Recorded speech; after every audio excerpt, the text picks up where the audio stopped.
এই আপার হচ্ছে দুষ্ট ছেলে ভালো লাগে, লয়াল ছেলে ভালো লাগে না। ঠিক আছে, এখন লয়াল ছেলে ভালো লাগে না, দুষ্ট ছেলের দুষ্টামিটা তাহলে একটু সহ্য তো করতেই হবে, তাই না? উনি ভিডিওতে বলছে যে একটা মানে এটার ভিতরে একটা রোমান্টিসিজম আছে, একটা মানে থ্রিলিং ভাইব আছে, যে আমার সাথে চিট করতেছে, আমি পিছিয়ে পিছিয়ে দৌড়াচ্ছি, সব কিছু ঠিকঠাক করতেছি।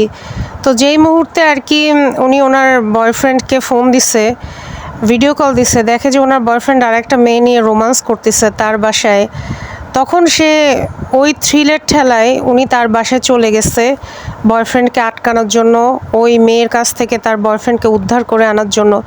বয়ফ্রেন্ড সুন্দর মতো দারোয়ান দিয়ে একেবারে হ্যাচকা টান দিয়ে ঠুসঠাস করতে করতে সিঁড়ি দিয়ে ফেলে দিতে দিতে হচ্ছে বের করে দিছে। তো কেমন লাগছে আপা? আশা করি এবার খুবই মজা লাগছে, থ্রিলিংটা নিশ্চয়ই খুব ভালোভাবে উপভোগ করতে পারছেন।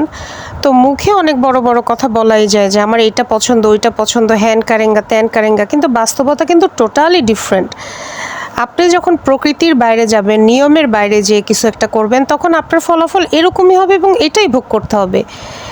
আপনি যদি নিয়মের মধ্যে থাকেন, সেখানে যদি কোনো কষ্ট আপনি পান, দেখবেন তার ভিতরেও একটা সৌন্দর্য থাকে এবং সেখান থেকে আল্লাহই আপনাকে উদ্ধার করবে। কিন্তু আপনি করবেন অনৈতিক কাজ, করবেন ইসলামিক কাজ এবং ধর্মের বাইরে গিয়ে, নীতি নৈতিকতার বাইরে গিয়ে, সমাজের বাইরে গিয়ে আপনি কাজ করবেন, এরপর যখন বিপদগ্রস্ত অবস্থায় পড়বেন, সমস্যা তৈরি হবে, তখন আপনি বলবেন যে এটা লিগালাইজ করা দরকার, এটা বৈধ করা দরকার। এখন একটা অবৈধ সম্পর্ক থেকে আপনি কেন বৈধতা খুঁজতেছেন? আপনার আগে মনে হয় না কোনটা অবৈধ কোনটা বৈধ?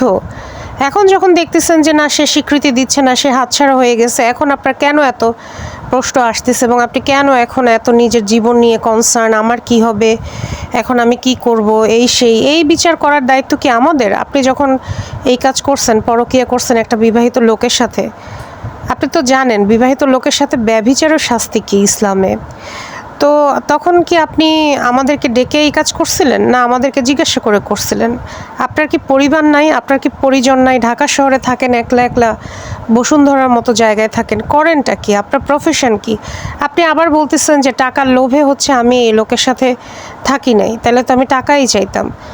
আরে বাবা, আপনি এই লোকের বাচ্চা পেটে নিচ্ছেন, কোনো মতো যদি এই লোকের বাচ্চা আপনার মানে জন্ম হয়, তারপর তো এই বাচ্চা এই ব্যাটার হচ্ছে সম্পত্তির ভাগ পাবে, আপনি অটো বড় লোক হয়ে যাবেন। আপনি দেখেন না উপবিশ্বাসের ক্ষেত্রে, যখন দেখছে সম্পর্ক পুরো ভাঙ্গনের পথে, তাড়াতাড়ি বাচ্চা নিয়ে ফেলছে, এখন শাকিব খানকে আটকায় ফেলছে, এখন উপবিশ্বাস বাচ্চার থ্রুতে হচ্ছে মাসে মাসে লাখ লাখ টাকা নিচ্ছে, ভবিষ্যতে সম্পত্তির মালিকও হচ্ছে। এখন উপবিশ্বাস যদি বলে যে আমি কাবিনের টাকা মাফ করে দিছি, তারপর হচ্ছে আমার টাকার কোনো লোভ নাই, এগুলো কি সমাজ বিশ্বাস করবে?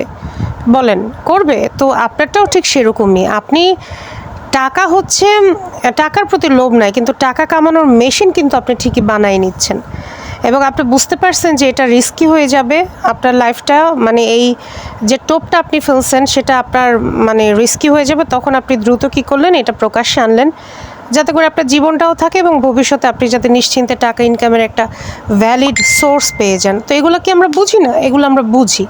আমাদেরকে তো আপনি এইসব আবল তাবল কথা পড়ায় লাভ নেই। আমাদের তো জ্ঞান বুদ্ধি মেধা কিছু একটা হইলেই আছে।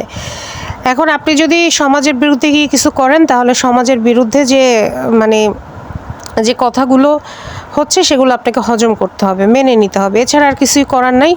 এখন আপনি কান দেন, কাটেন, যা খুশি করেন, আমাদের কিছুই করার নাই। এখন আপনার ব্যক্তিগত সমস্যা আপনাকেই ফেস করতে হবে, বড়জোর আপনি আপনার পরিবার নিয়ে ফেস করতে পারেন।